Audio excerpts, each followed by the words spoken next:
Hello everyone, কেমন আছো সবাই? আশা করছি সবাই খুব ভালো আছো আর আমরাও বেশ ভালো আছি।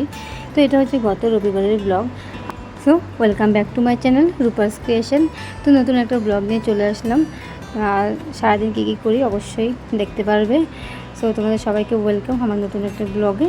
সুন্দর একটা দিন আবারও চলে আসলো। আর এখানে দেখতেই পাচ্ছো বাজার নিয়ে চলে এসছে, এদিকে মাছ নিয়ে এসছে। আজকে যেহেতু আমরা বিয়ে বাড়িতে যাবো রাত্রে, তো দিনে অতটা কিছু করা হবে না, কারণ বেশি এখন এতটা গরম পড়েছে, তো হ্যাভি দিনেও খাবো আবার রাত্রেও খাবো, তো এটা প্রবলেম হয়ে যাবে।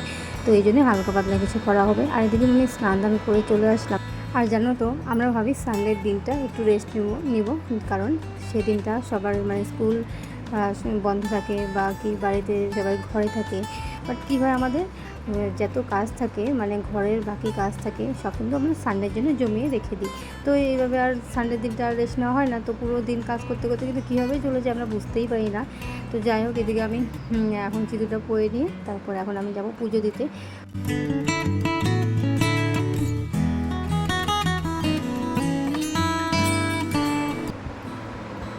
তো এদিকে আমি পুজো টুজো দিয়ে তারপর চলে আসলাম রান্নাঘরে এসে দেখছি মা অ্যাকচুয়ালি সব কিছু রেডি করেছে, আর একটা তরকারি তো হয়েও গেছে। আর এদিকে পাট শাক নিয়ে এসেছিলো যেহেতু, তো সেটা আমি ধুয়ে রাখছিলাম, সেটা করব। আর এদিকে কি চচ্চড়ি করবে, একটা ছোটো মাছ তো দেখেইছো, সেটা দিয়ে পেঁয়াজ দিয়ে চচ্চড়ি করবে। আর এদিকে সর্ষে বাটা একটা করা হয়েছে।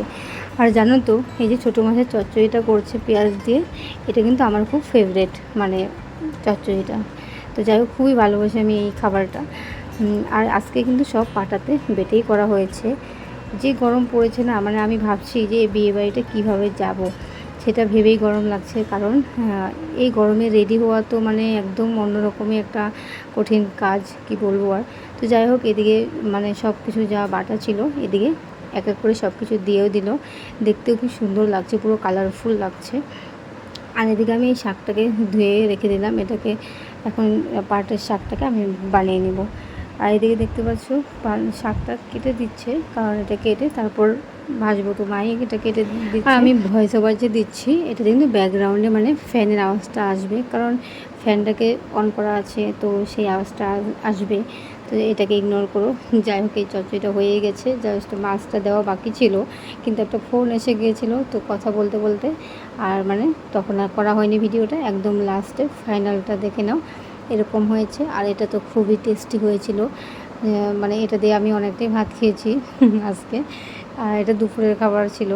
তো এদিকে একদম খেয়ে দিয়ে ঘুমিয়ে তারপর বিকেলে উঠেছি। এদিকে আমি ভাবলাম একটু এই নেল পালিশ লাগিয়ে নিই, যেহেতু আগের দিন রাত্রে আমি নেল পালিশ রিমুভার দিয়ে উঠিয়ে নিয়েছি।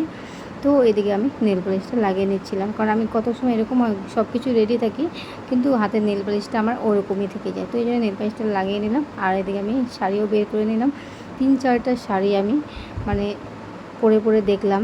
লাস্টে গিয়ে এটাই পরলাম, কারণ এত গরম পড়েছিল, তো এটা পরেই ভালো লাগলো। আর একটা নতুন শাড়ি আছে, সেটার ব্লাউজ বানানো হয়নি আমার, সেই জন্য আর পরতে পারলাম না।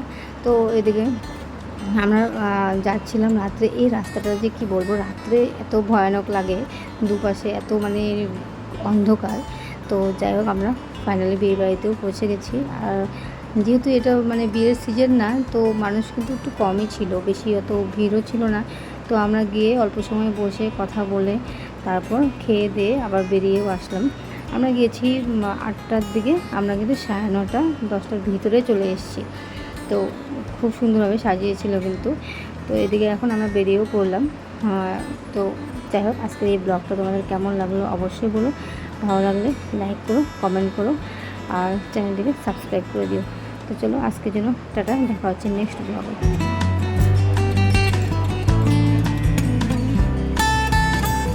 2-3টে শাড়ি আমি চেঞ্জ করে লাস্টে এটাই পরলাম। কী করবো, গরমও লাগছিল, ভাবলাম এটা পরে যাই, তো এটা বললাম।